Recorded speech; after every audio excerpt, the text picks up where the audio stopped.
The booking request came through the station's neutral ground registry on a Tuesday, which is how I know the Veth Conclave had never dealt with a public library before.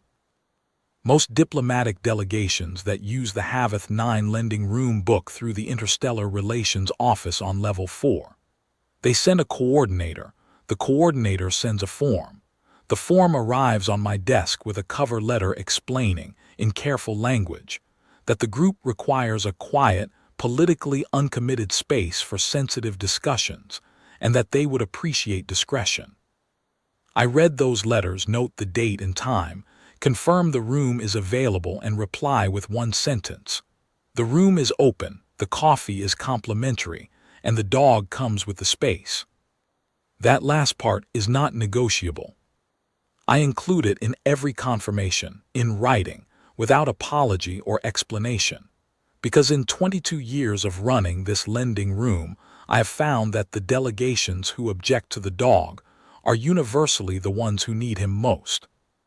The Veth Conclave did not object. Their coordinator, a small copper-scaled functionary named something I still cannot reliably pronounce, replied within the hour with a single line of acknowledgement, and a secondary query asking whether the canine companion would be present throughout or only for portions of the session. I wrote back, throughout. The coordinator replied, understood, and that was the whole of our correspondence.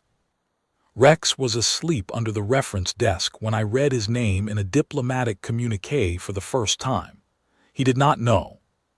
He would not have cared. He was 7 years old, gray at the muzzle, and had been the Veth 9 lending room's resident animal since he was 8 weeks old and small enough to fit inside my coat pocket, which was the only place warm enough to keep him during the station's first winter. He was large now. He was very large. The kind of large where people who have not met him before stop in the doorway of the lending room and reassess whether they actually wanted a book today. The kind of large where the maintenance crew, who have known him since he was a puppy, still give him a respectful nod when they pass him in the corridor, because they are sensible people. He was not a guard dog. He was not trained in any protective capacity. He was a library dog, which is a different thing entirely. He knew where every patron's usual chair was. He knew which of the xenobiology students needed the extra 15 minutes before closing and would lie near them while they finished, patient and uncritical.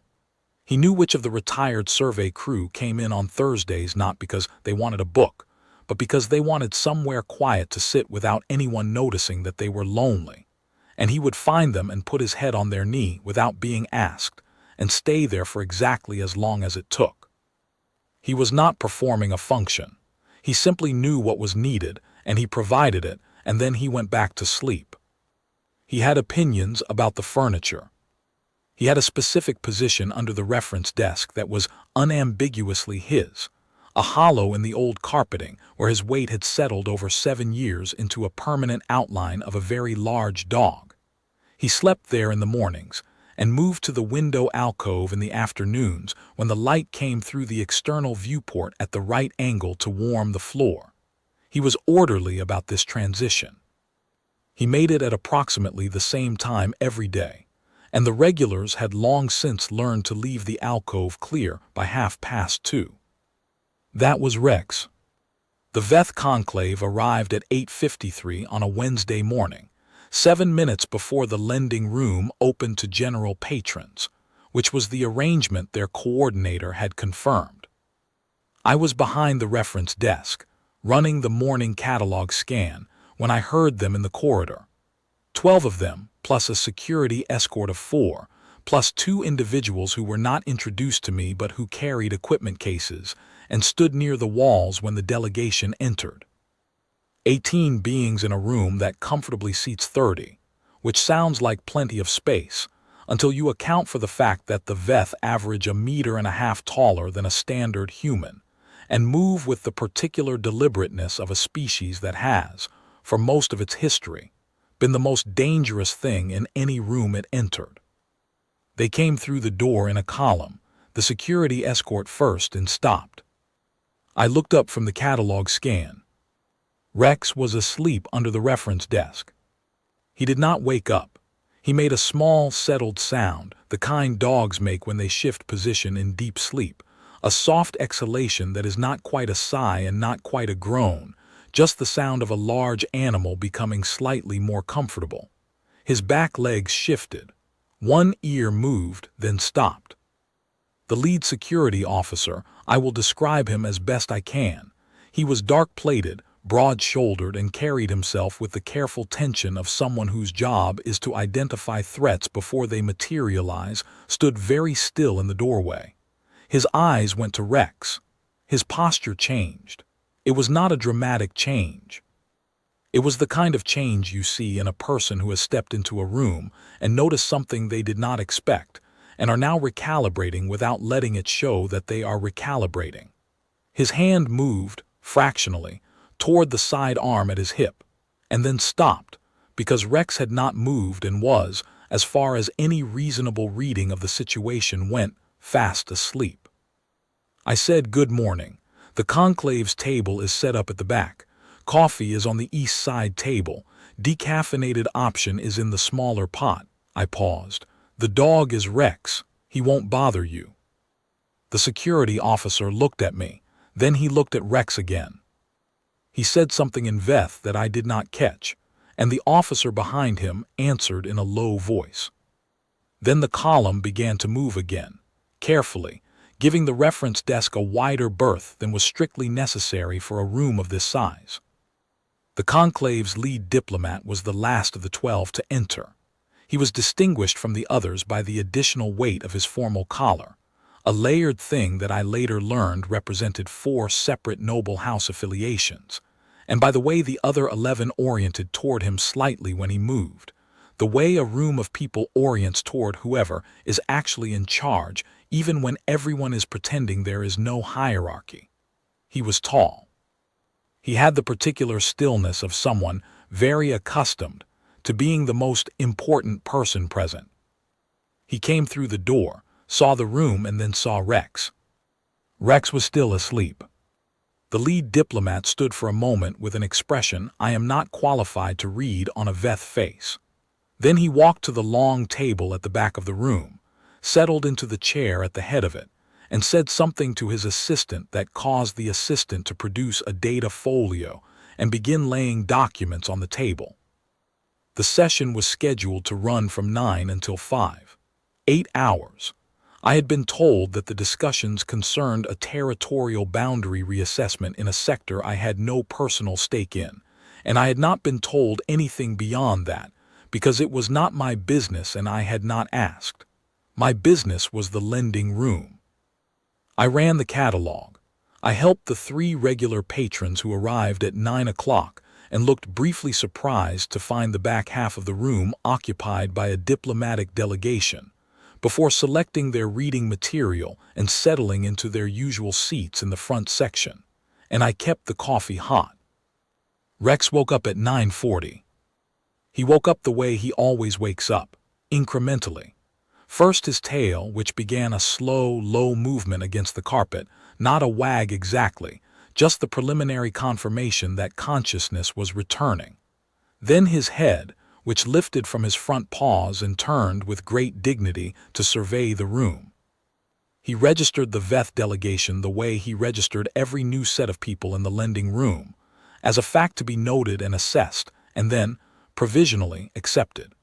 He looked at the security officers first, because they were nearest the door and nearest him, and they looked back, very still, and he regarded them for approximately 4 seconds with the calm, unhurried attention of an animal that has nothing to prove and knows it, and then he looked away. He stood up. He stretched, front legs first, lowering his chest to the carpet in the particular bow that dogs make after long sleep, spine long, back legs straight. He held this position for a moment, then rose, shook himself once, and walked out from behind the reference desk at a steady pace to begin his morning tour of the room. He did this every day. It was part of his routine. He moved through the reading area, checking the chairs, registering which patrons had arrived, acknowledging the ones he knew with a brief contact, a nose touch to a hand, a stop beside a chair before completing the circuit and returning to his position. The regulars understood this, and received it with appropriate gravity. Mrs. Pellor, who came in every Wednesday for the periodicals, scratched behind his ear without looking up from her reading. Annalise Thren, who was working through a backlog of survey reports in the corner chair, said, "Morning, Rex," quietly, without looking up, "the way you greet a colleague." Rex reached the back of the room. He moved along the edge of the conclave's table at a comfortable distance, not intrusive, not avoiding, and the Veth diplomats on that side of the table watched him the way prey watches a predator it has decided, tentatively, is not currently hunting. This is not a criticism. This was a reasonable assessment of available information. Rex was large. Rex was calm. Rex was moving through the room with the certainty of an animal that owns the space. And the Veth, who are a species with a precise and highly developed instinct for hierarchy, were reading the available data and arriving at a preliminary conclusion that I have seen every new patron arrive at eventually. That Rex had been here longer than they had, and that this was his room in a way that was distinct from the way it was mine. He stopped near the foot of the table. He sat down. This was not calculated. Rex sat down in that spot because it was a good spot, clear sightline to the door, warm from the floor heating in that section, at a comfortable distance from the people he had not yet met. He sat the way German shepherds sit when they are at ease and alert, weight back, chest forward, ears up, tail moving in a slow, easy arc along the floor. He was looking at the door. He was not looking at the conclave. The discussion at the table had stopped. I did not look up from the catalog. I have learned over 22 years that looking up when Rex causes a reaction tends to escalate the reaction. People want a cue from the human when the dog does something unexpected. If the human does not give one, they have to calibrate on their own, and they almost always arrive at the right answer without assistance. There was a low exchange at the table in Veth, too quick for me to follow. Then the lead diplomat said something sharper, and the discussion resumed. Rex continued to sit. At 10:20, the Veth security escort's warhound arrived. I had not been informed there would be a warhound. This was an oversight on the part of the coordinator, or perhaps it was considered a matter too routine to mention, the way some delegations do not mention that they carry personal recording devices, because they have never operated in a space where that mattered. The warhound was brought in by the officer I had noticed at the door, led on a handling rig of considerable engineering. A system of interlocked braces and countertension, leads that I later learned was standard issue for a Category 3 Veth military asset. It was approximately the mass of a large earth horse, scaled and armored along the spine, with a jaw structure that the station's xenobiology library describes, in admirably neutral language, as optimized for terminal restraint. It came through the door and crossed the threshold and stopped. Rex was still sitting at the foot of the conclave's table. Rex turned his head and looked at the warhound. The warhound's handler had been moving it forward at a steady pace, and now found himself in the situation of a person who has been walking confidently forward, and has abruptly discovered that the object on the lead has made a unilateral decision to stop. He adjusted his grip on the handling rig. He said something to the animal in a firm, low voice. The animal did not respond. It was looking at Rex. Rex looked at the warhound for approximately 3 seconds. Then he yawned. It was a complete yawn. Thorough. Rex put considerable effort into his yawns. They involved the full jaw, the full tongue, the particular sound that large dogs make in the back of the throat when they are expressing profound comfort, and a conclusion that involved resettling his jaw with a small click. He was not performing the yawn. Rex was tired from his morning tour of the room and had sat down in a warm spot and found it suitable, and his body was expressing its satisfaction with this assessment, and that was the whole of the yawn. The warhound made a sound. I do not have precise language for the sound. It was low and involuntary, and it was followed by a second sound, very brief, that the handler did not appear to have anticipated because he looked at the animal with an expression of professional alarm. The warhound's posture had changed. Its weight had shifted backward, not a retreat. It had not moved its feet, but the particular shift of an animal reconsidering a situation. Its neck was lower. Its armored spine had settled. The handler said something sharp to it. The animal did not move. The handler looked at me. I returned his look with the expression I use when a patron asks a question whose answer is evident from context. I said, "You can tie the lead to the ring on the east wall. Rex won't bother him." The handler looked at Rex. Rex was no longer looking at the warhound. He was looking at the door again, tail making its slow, untroubled arc. The handler secured the lead to the east wall ring. The warhound went with him, on smaller steps than it had used coming in, and stood at the east wall with the particular posture of a very large animal that has decided, without explanation, to stand at the east wall and be very calm about it. No one at the conclave's table mentioned this. The discussion had continued through the whole of the above. I noted, however, that the lead diplomat had angled his chair slightly over the course of the past 20 minutes, so that Rex was in his peripheral sightline. I refilled the coffee at 11. Rex moved to the window alcove at 2:31, which was 1 minute later than usual. I noted this. I believe he was giving the afternoon patrons an extra minute to clear the alcove, which they had not done because they were absorbed in the conclave's increasingly animated discussion about a navigational easement. He approached the alcove, found the chair in his spot still occupied by a graduate student from the xenobiology program who had not noticed the time, and sat down next to the chair with great patience and waited. The student looked up, realized, said, "Sorry, Rex," and moved to the window seat 2 meters down. Rex got into the alcove and turned 3 times and lay down with his chin on the lip of the alcove, in the way he does when he wants to look out the viewport at the passing traffic. The lead diplomat was watching this. He was not being subtle about it.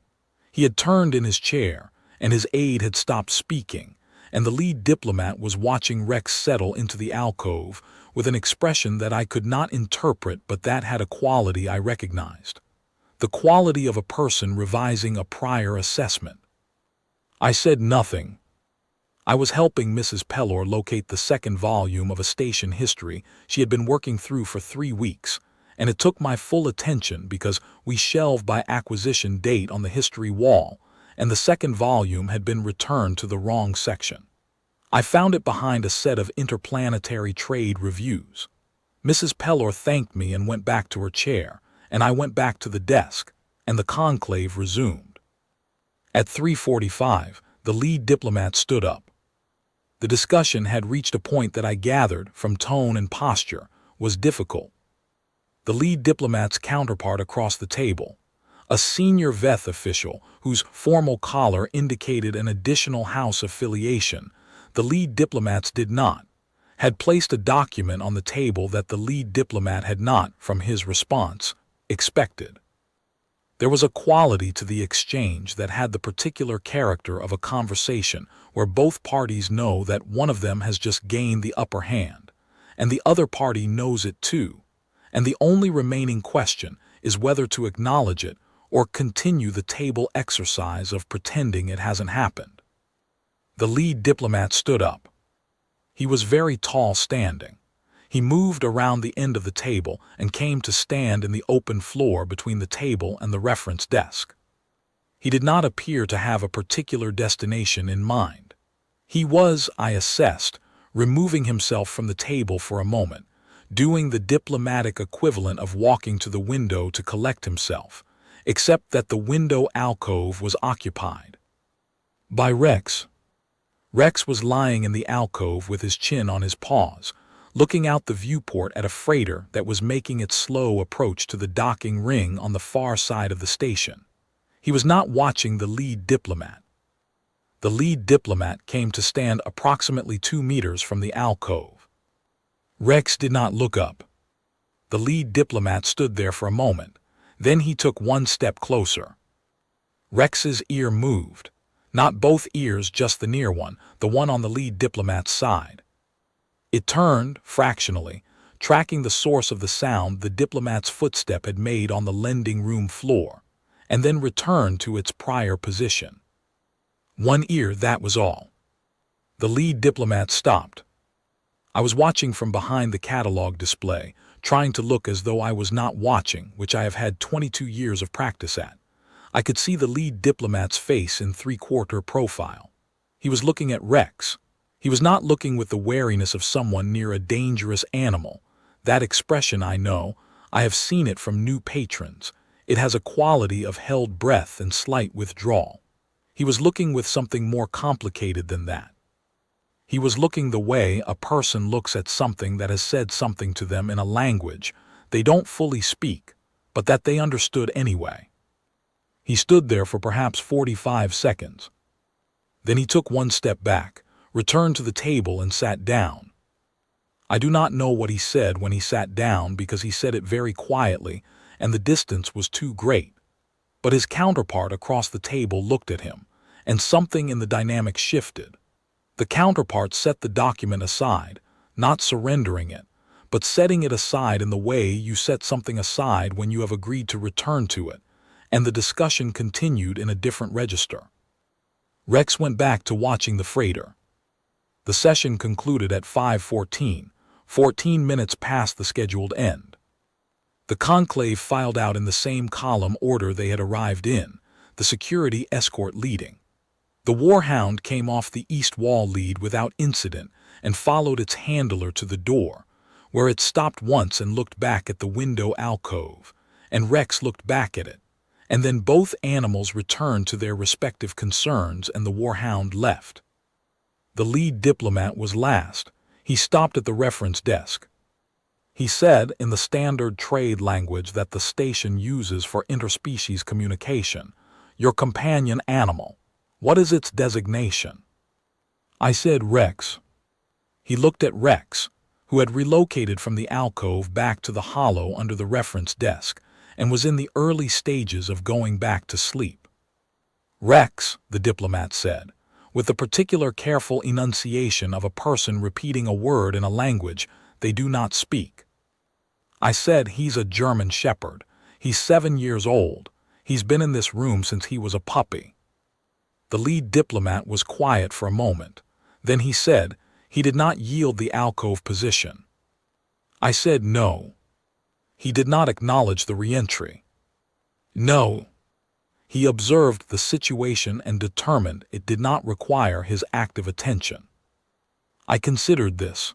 "That's one way to put it," I said. The lead diplomat looked at Rex for a moment longer. Then he inclined his head toward me slightly, briefly, the kind of inclination that in Veth culture indicates, I later learned, a formal acknowledgement of shared presence in a significant event, and left. I closed the lending room at 5:30, watered the east plant, ran the closing catalog, and turned off the east side lights. Rex moved to his sleeping position under the desk without being asked, because he knew the routine. I did not think about the Veth Conclave again until the package arrived. It came 3 weeks later, certified through the station's diplomatic courier, addressed to me by full name and professional title, with the Veth Conclave's formal seal on the outer casing. Inside was a data folio. Inside the data folio was a document, translated into standard trade language in full, and I noted, translated with care. The kind of careful translation where you can tell the original text was considered important. The translation was 87 pages, which told me the original was substantially longer. The document was titled in the trade language rendering, Veth Conclave Directive 7 Tellin, The Doctrine of Still Authority, a Study in Engagement Posture, Territorial Cognizance, and the Mechanics of Apex Presence in Contested Space. 41 pages of the 87 were the main text. The remaining 46 were appendices. I read the main text. It took me 2 evenings because I am a thorough reader, and because some of the military terminology in the translation required cross-referencing with the Xenobiology Library's Veth Cultural section. which is 3 shelves in the back corner and is not, I will admit, one of our more heavily used collections. I understood it well enough by the end of the second evening. The doctrine concerned what the conclave had termed apex state behavioral indexing, the practice of reading an animal's posture, stillness, and absence of threat display as a more reliable indicator of true hierarchical position than any active aggression or display behavior.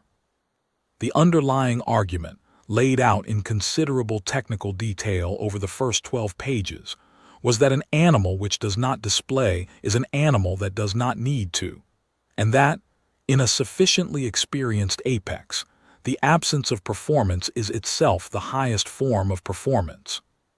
The document drew on Veth military history for most of its examples. There were accounts of battles where the decisive tactical signal had not been aggression, but withdrawal, the deliberate, calm withdrawal of a superior force that had chosen not to engage, which the opposing side had correctly read as evidence of capability rather than retreat. There were analyses of Veth warhound behavior in contested environments, specifically the behavioral markers that indicated when a warhound had assessed a situation as resolved without requiring further action. Appendix C discussed the warhound's response at Veth 9 in clinical detail. I recognized the incident.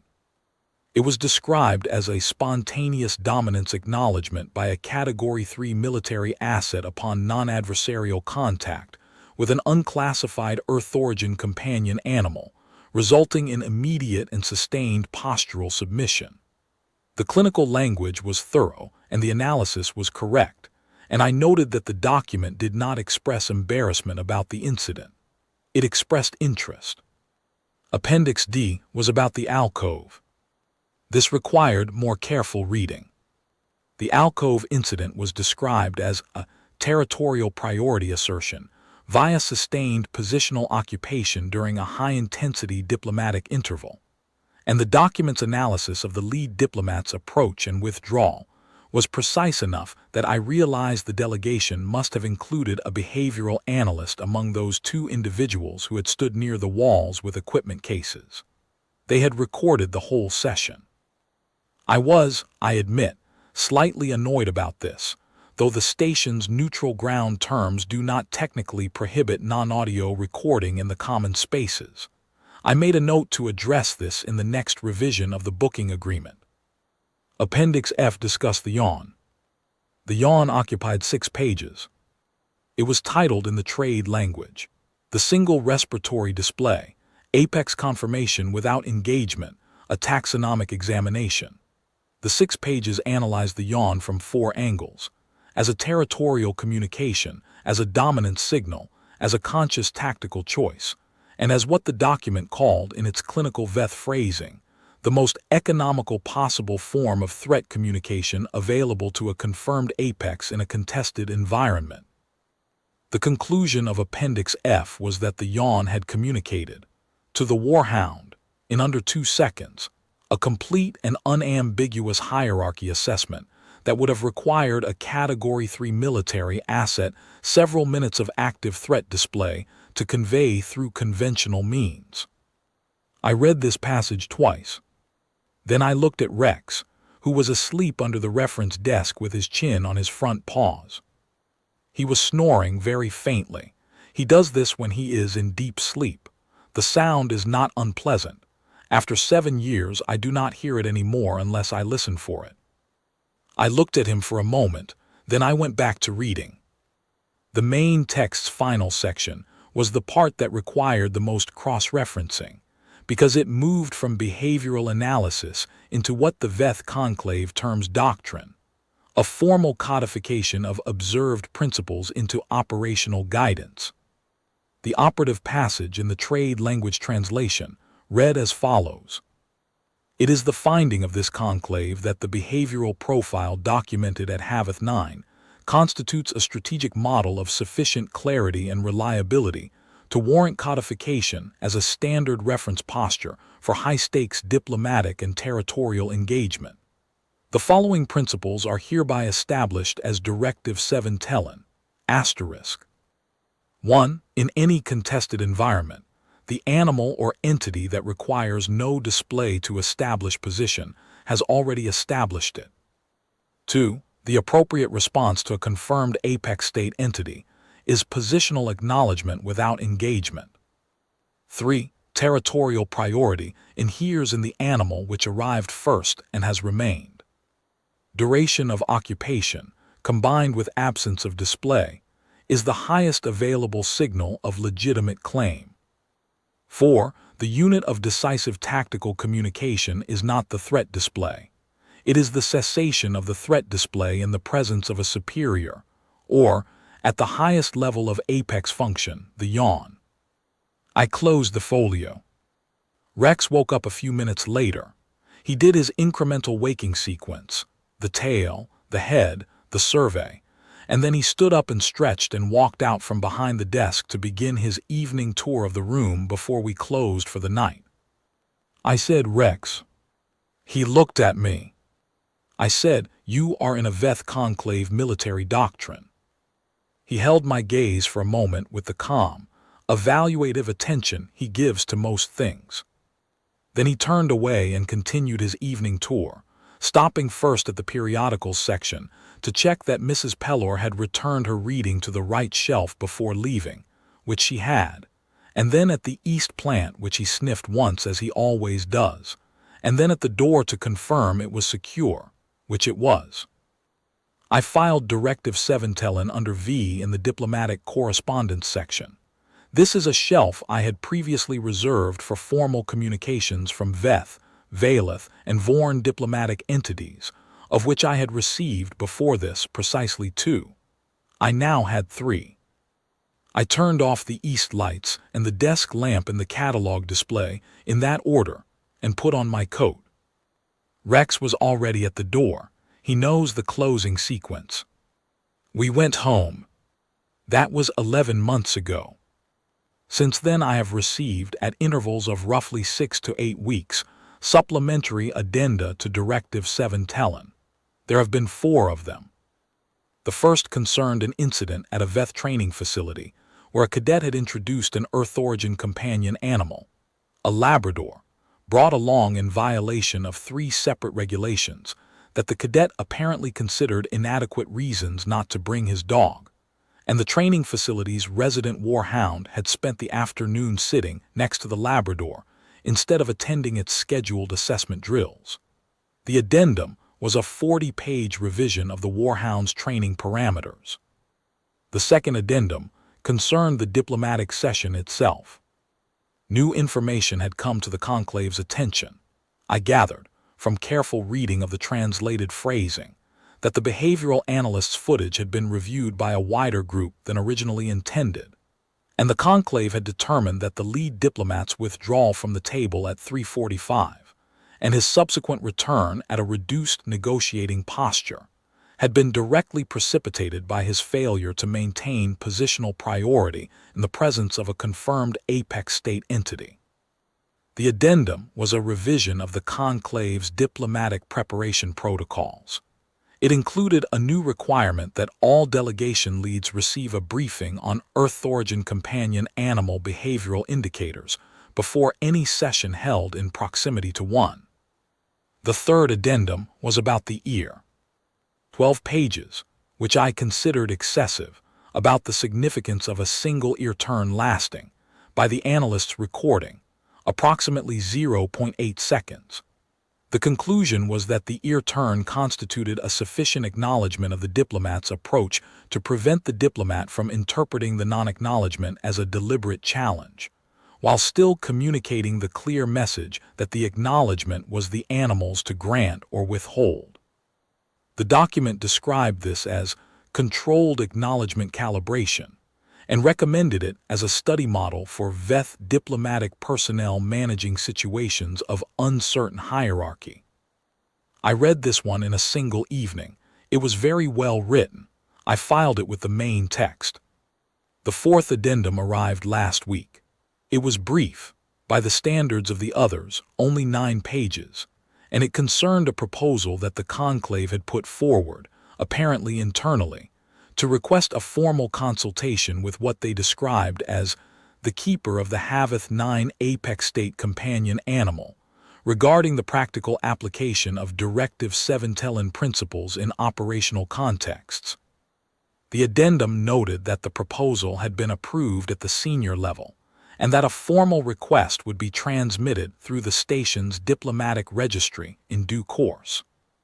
I have not yet received the formal request. I expect it within the next few weeks. I have been thinking about what to say. I have been doing this thinking in the evenings after closing, with Rex in the window alcove and the station traffic going by outside and the lending room quiet around us. He sleeps. I read. This is the same as it has always been. The addenda have changed nothing about the rhythm of the lending room, and I do not intend to allow them to. When the request arrives, I will respond as I always respond to booking inquiries. I will confirm that the lending room is available on the requested date, that the coffee is complimentary, and that the dog comes with the space. That last part is not negotiable. I should say something about the session itself, because I have had, in the 11 months since, a number of conversations with colleagues on the station who have become aware of the directive and want to know what actually happened. What I tell them is the same thing I am writing here. I do not know what the Veth Conclave resolved about the navigational easement. The outcome of the diplomatic session was not my business, and I did not ask.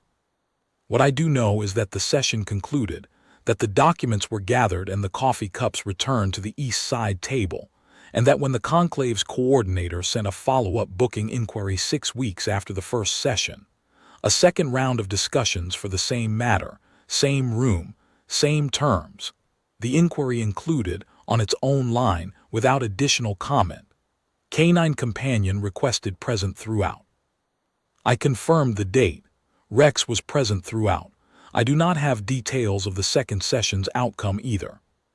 I know that it also concluded on time, that the Warhound stood at the east wall lead for the entire session without incident, and that at approximately 2:45 in the afternoon, the lead diplomat brought Rex a piece of what appeared to be a Veth ceremonial protein offering, wrapped in the kind of paper used for formal gifts, which Rex accepted with composure and ate without apparent opinion, and which the lead diplomat watched with the expression of a person observing a significant event. I do not know if it was a significant event.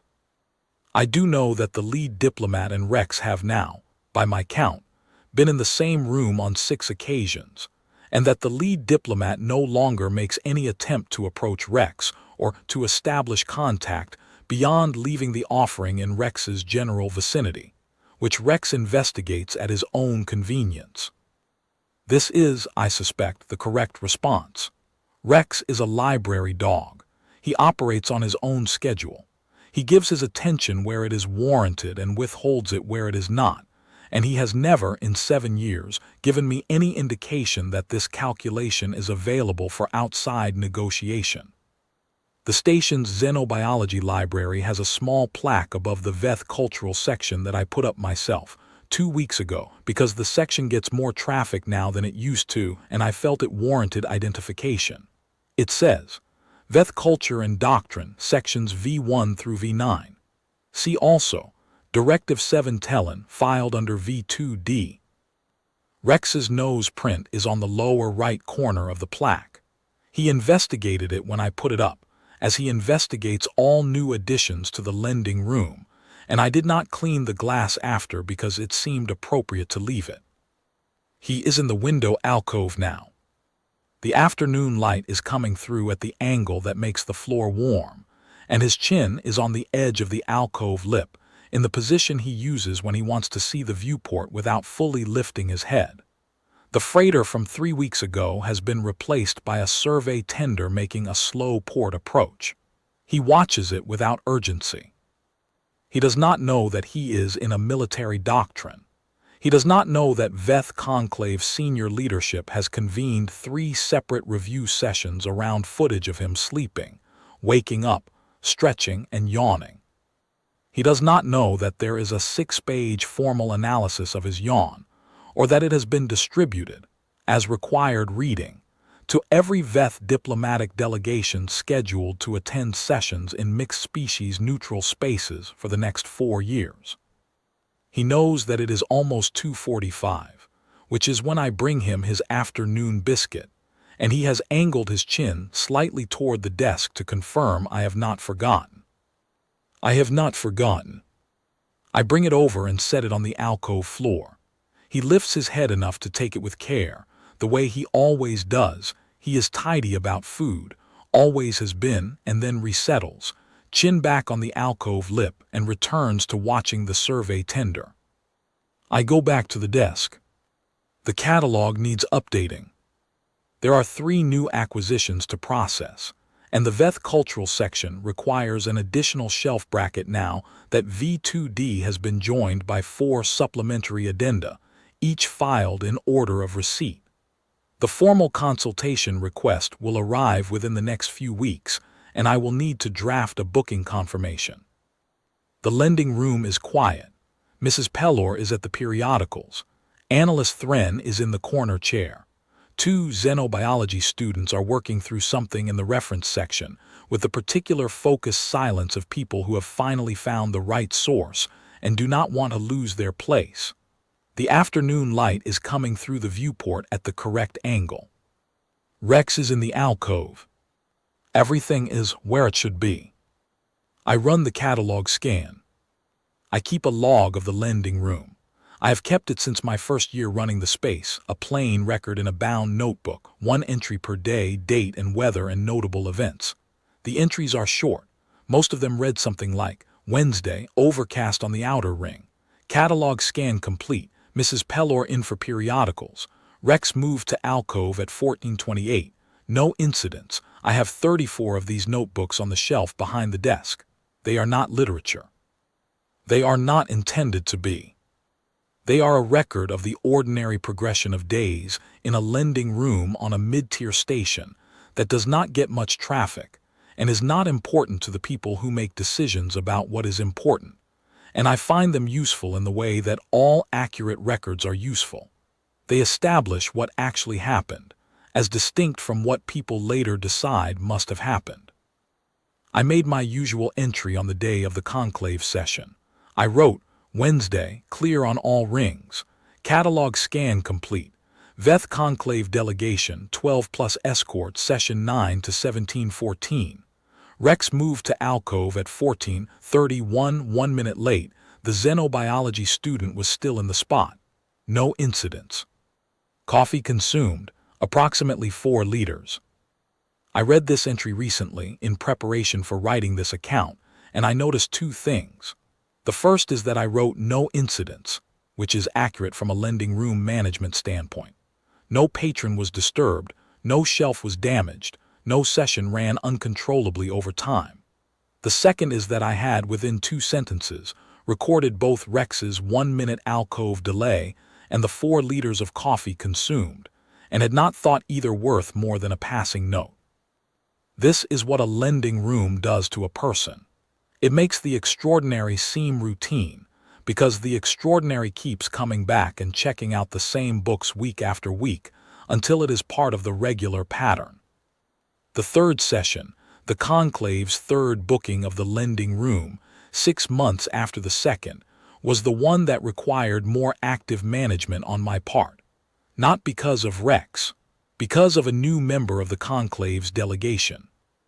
His name, in the trade language rendering that the coordinator's booking form used, was something in the range of Advocate Third Sorveth, and he had joined the delegation for the 3rd session as a replacement for one of the original 12 who had, for reasons the booking form did not specify, been reassigned.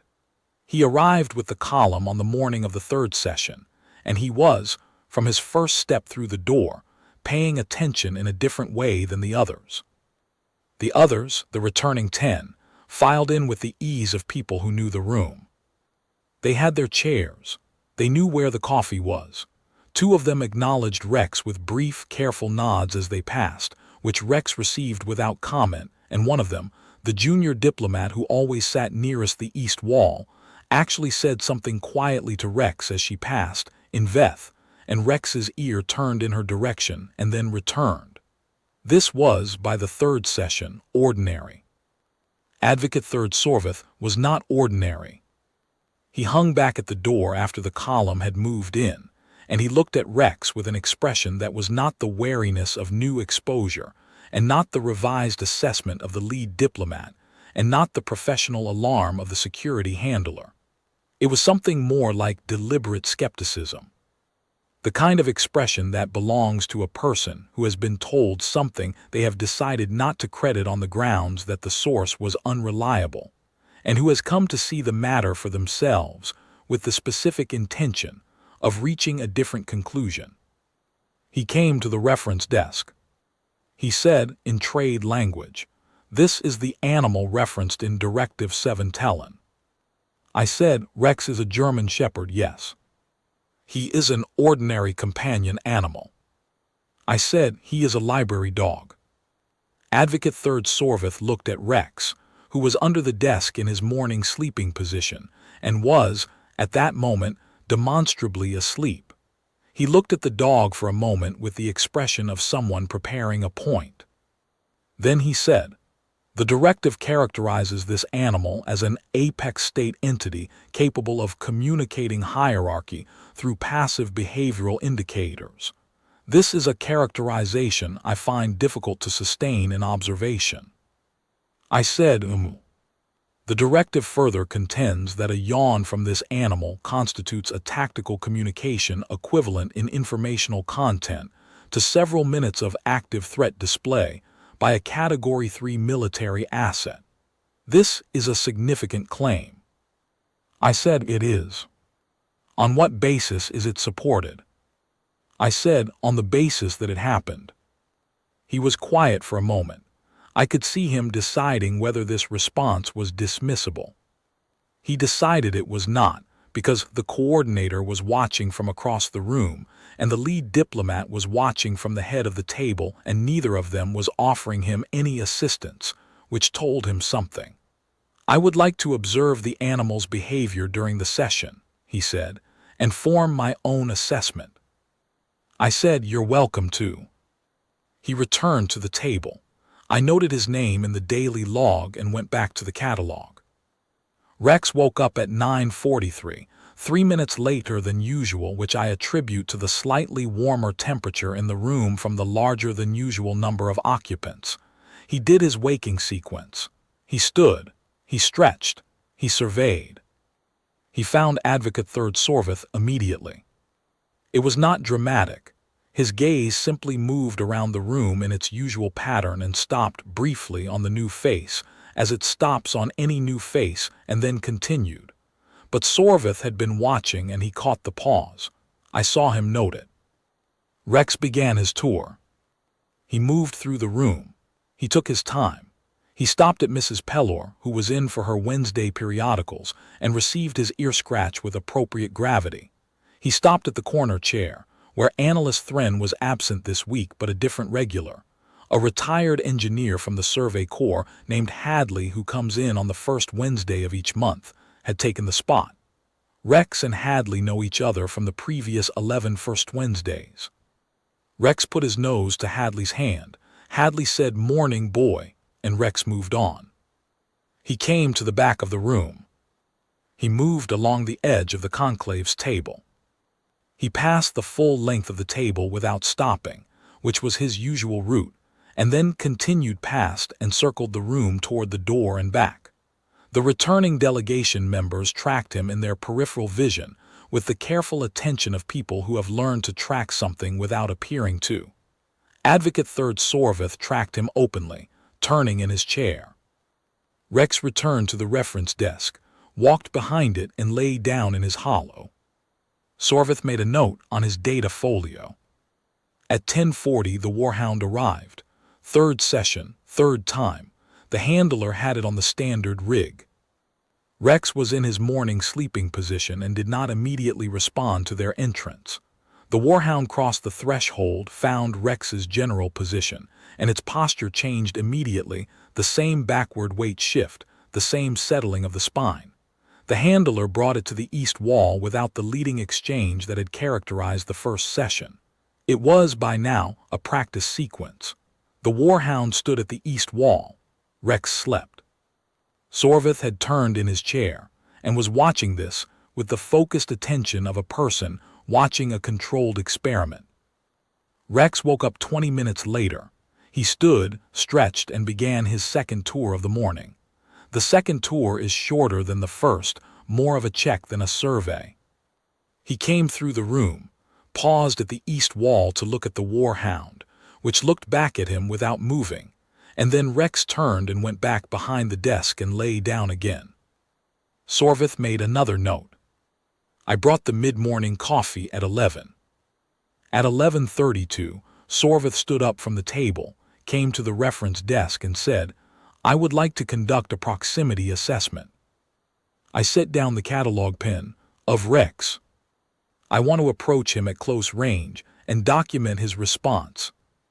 I said, you're welcome to approach him. He won't bite you. I paused. Don't put your hand over his head from above. Come in from the side, let him see you, and follow his lead from there. Sorveth noted this instruction in his data folio. Then he came around the side of the reference desk. Rex was in his hollow, eyes open, already watching Sorveth from the moment Sorveth had stood up from the table. He did this the way he watches everything in the room, with the complete calm, unhurried attention that has no anxiety in it. His tail was not moving. His ears were forward but not raised. He was observing. Sorveth came to stand approximately 3 meters from Rex and stopped. Rex looked at him. Sorveth looked back. Rex's tail moved once slowly and then stopped. Sorveth took 1 step closer. Rex did not move, his ears did not change, his eyes did not change. He was looking at Sorveth with the same direct, still attention, the kind of attention that contains no uncertainty because the animal giving it has already completed the assessment and arrived at a conclusion, and is now simply being present with the result. Sorveth stopped. He was 2 meters from Rex.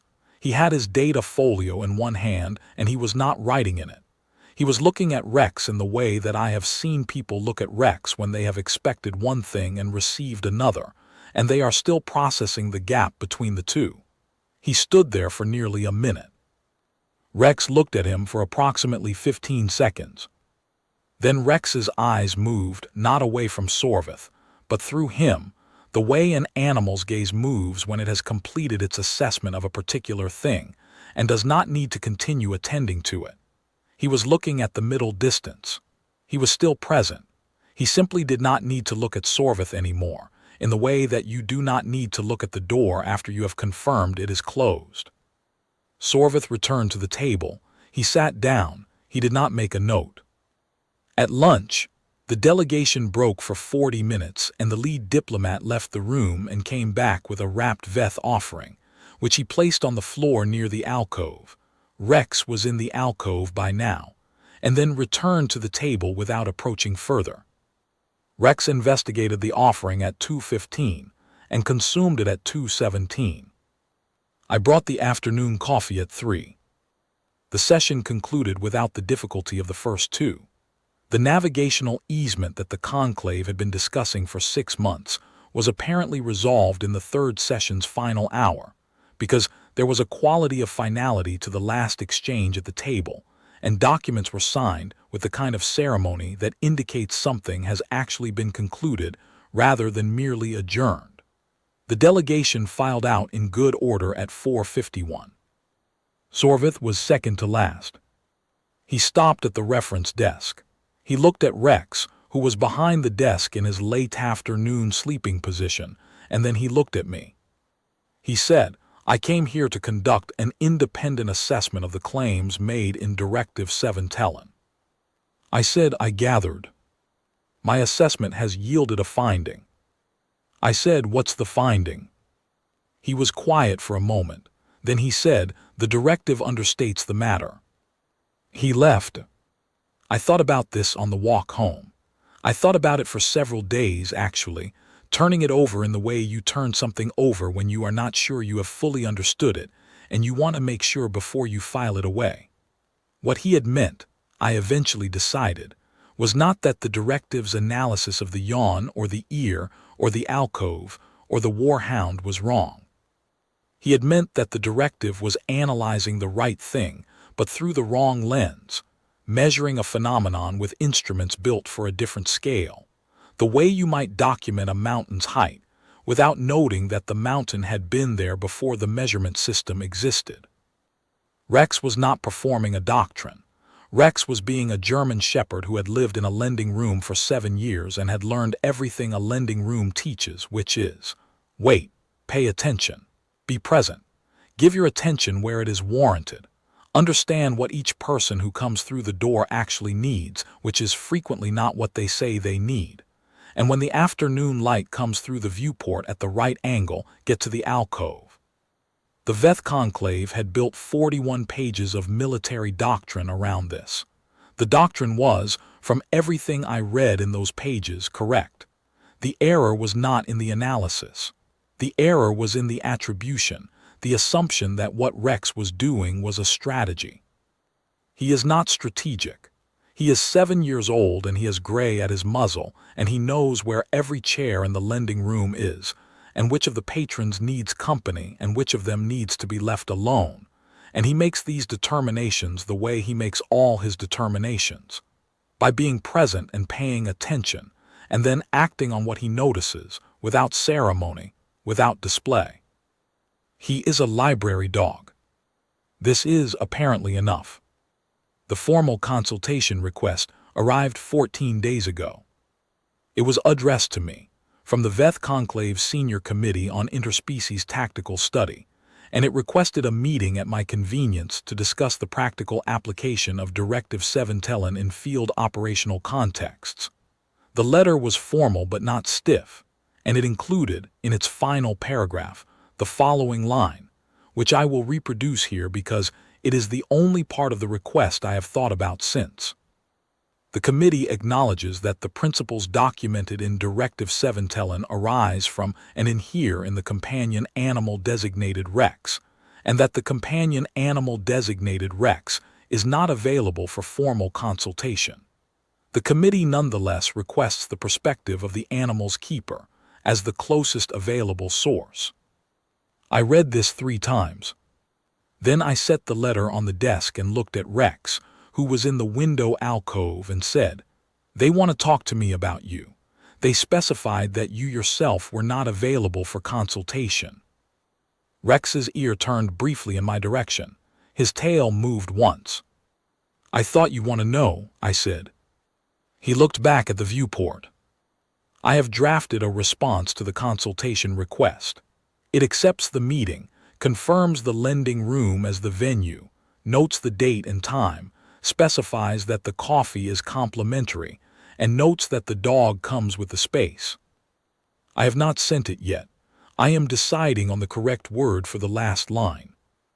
I have used "the dog comes with the space" for 22 years, and it has always been sufficient, but this particular booking seems to warrant a slight revision in light of what the conclave has documented. I am considering "the dog comes with the space" as he has always done, on his own terms. I think that is accurate. I think that is, in fact, precisely what Directive 7 Tellen is about, stated in 11 words. I will send it in the morning. Rex is in the alcove. The lending room is closed. The evening light is different from the afternoon light. It comes from the station's secondary ring rather than the viewport, and it is cooler, and it does not warm the floor the way the afternoon light does, but Rex is in the alcove regardless, because it is where he goes when the day is done, and the light is less relevant than the habit. I close the catalog, I water the east plant, I put on my coat. Rex is at the door before I am, as he always is. We go home,